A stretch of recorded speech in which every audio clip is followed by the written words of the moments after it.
Wherever you work, hazards are something you have to take seriously. From hot surfaces to harmful fumes, workplace hazards can cause some nasty injuries and illnesses if you don't take the proper precautions.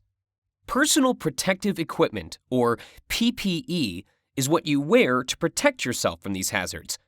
PPE minimizes your exposure to hazards, so you can work without worrying about getting hurt. Think hard hats, safety goggles, bodysuits, and earplugs or muffs.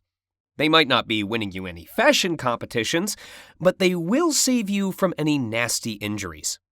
OSHA, the Occupational Safety and Health Administration, has standards so everyone knows when PPE should be used to keep workers safe. It requires employers to conduct a PPE hazard assessment to determine if workplace hazards are present or likely to be present. If hazards are identified, then appropriate PPE must be provided and used to protect workers.